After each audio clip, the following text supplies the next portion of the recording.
Foot.fr, fournisseur officiel de football. Salut tout le monde et bienvenue dans ce nouveau JT Foot Mercato. On démarre avec l'Olympique de Marseille qui s'est imposé 3-2 hier soir en Ligue des Champions sur la pelouse de l'Union Saint-Gilloise. Un succès étriqué que Roberto De Zerbi a essayé de décrypter après la rencontre, vu les difficultés rencontrées par les Olympiens en fin de match. Après le deuxième but, on a eu un peu peur, je dois le dire. C'est humain, tu prends un but, tu commences à trembler, c'est en partie mental et aléatoire. Mais au début de l'année, on disait que lorsque nous encaissions un but, nous n'arrivions pas à répliquer. Aujourd'hui, au contraire, on réussit à le faire. Contre Newcastle, contre Toulouse, ce soir, a déclaré l'entraîneur marseillais en conférence de presse. Dans la foulée, le technicien italien s'est confié sur sa composition d'équipe et les absences de Benjamin Pavard et Leonardo Balerdi dans le 11 de départ. Une surprise de taille, surtout pour Pavard qui avait démarré tous les matchs de Ligue des Champions cette saison. Pavard joue beaucoup, il avait de mon point de vue besoin d'un jour de repos et Balerdi sur le banc, c'est un choix technique. Je voulais défendre à 4 avec Weah, Murillo, Aguerd et Emerson et je voulais construire à 3 avec un seul vrai défenseur central et deux autres qui pouvaient plus avancer avec la balle sur le côté. Puis j'ai sorti Weah avec regret parce qu'il avait pris un carton jaune. J'avais peur d'un éventuel deuxième avertissement, a expliqué Roberto De Zerbi. Zinedine Zidane est de retour aux affaires, mais pas encore en tant que coach. Selon les informations de l'équipe, l'Union Foot de Touraine, née de la fusion entre le Football Club de l'Ouest Tourangeau et les anciens clubs de Tours et Jouer les Tours, après leur liquidation, vient d'attirer un actionnariat de prestige. Autour de Basile Ribou, président du club et fils de Franck Ribou, plusieurs proches de l'ex-PDG de Danone ont accepté d'investir environ 10 000 € chacun pour accompagner la progression de l'équipe, actuellement deuxième de son groupe de National 3. Parmi eux figure Zinedine Zidane, déjà impliqué dans le passé dans le projet d'Evian Tonon-Gaillard. L'objectif sera de bâtir un modèle suffisamment solide pour attirer de nouveaux partenaires et guider le club vers le monde professionnel. Paul Pogba aussi s'est lancé dans un nouveau business, mais on est bien éloigné du football. Le milieu de l'AS Monaco vient d'investir dans un business de course de chameaux. Pogba divisé avec humour mais ambition, le rêve de posséder le chameau le plus cher du monde. On verra si ce business lui offre autant de succès que le football. Un mot sur le PSG, Fabian Ruiz, le milieu de terrain espagnol, est devenu un joueur incontournable dans le 11 de départ de Luis Enrique, à tel point que sa fin de contrat en juin 2027 pose question. Oui, mon contrat se termine en 2027, j'ai toujours dit que j'étais très content ici, c'est ma 4e saison ici, je suis heureux. Ça n'est pas un sujet qui me préoccupe, mais plutôt le match de demain, où il faudra aller chercher la victoire, a expliqué l'international espagnol, qui va vite devoir trancher sur son futur.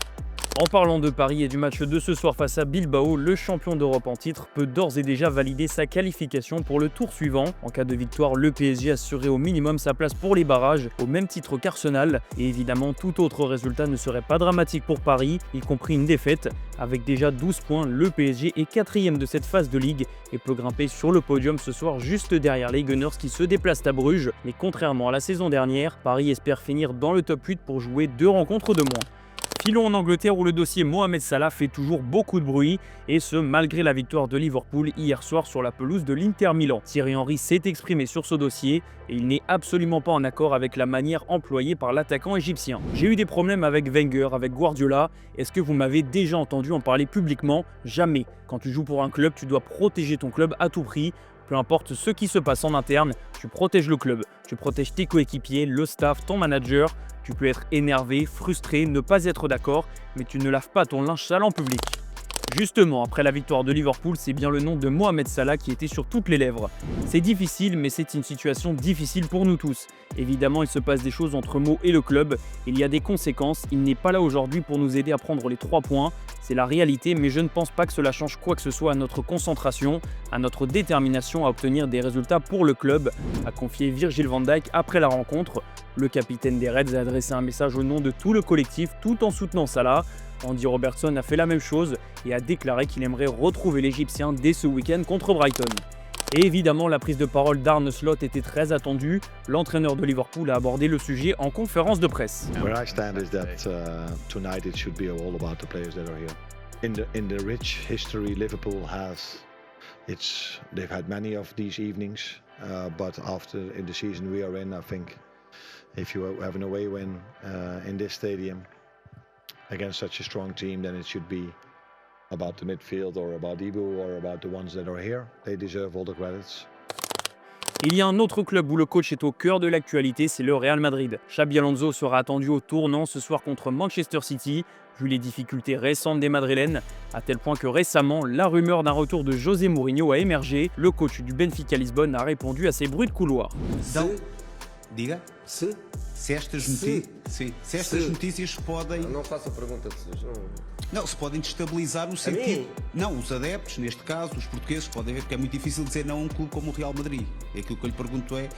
E ao Benfica é fácil?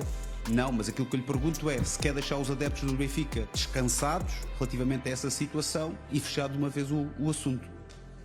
Obrigado. Nem sequer precisa de fechar, já está fechado. O assunto já está fechado. Foi você que o abriu. não, esqueça lá isso. Du côté du Barça, la victoire hier soir contre Francfort a mis du temps à se dessiner, mais elle est précieuse. Au-delà du résultat, c'est le spectacle en tribune qui fait débat. 3 ans après le déplacement de 30 000 fans allemands au Camp Nou, le Barça avait mis un dispositif de sécurité très important en place.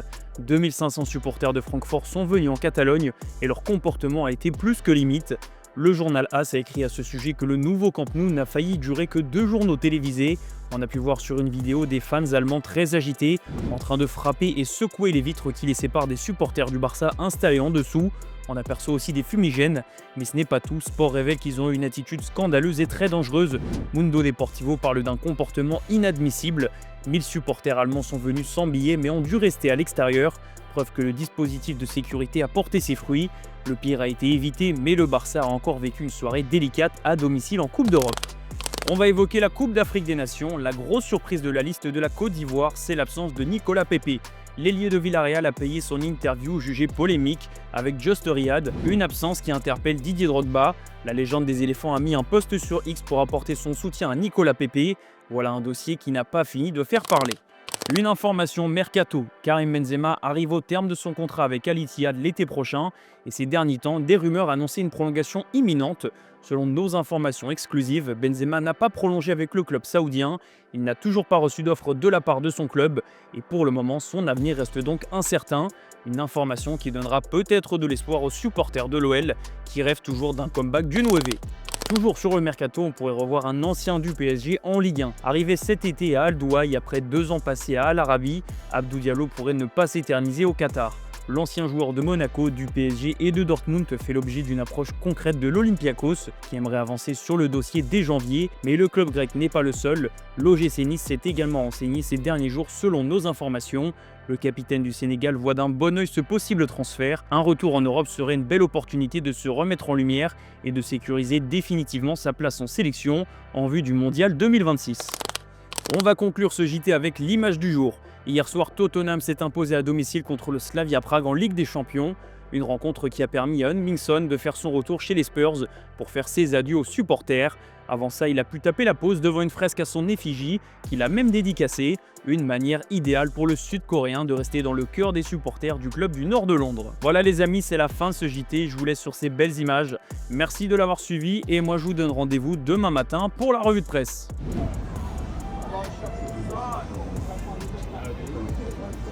Got it? Yeah.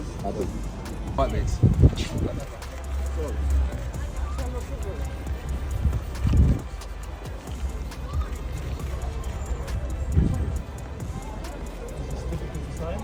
It's good, it's good. Yeah, that's great. Thank you. Good job, though. Yeah. Sorry, I'm getting away.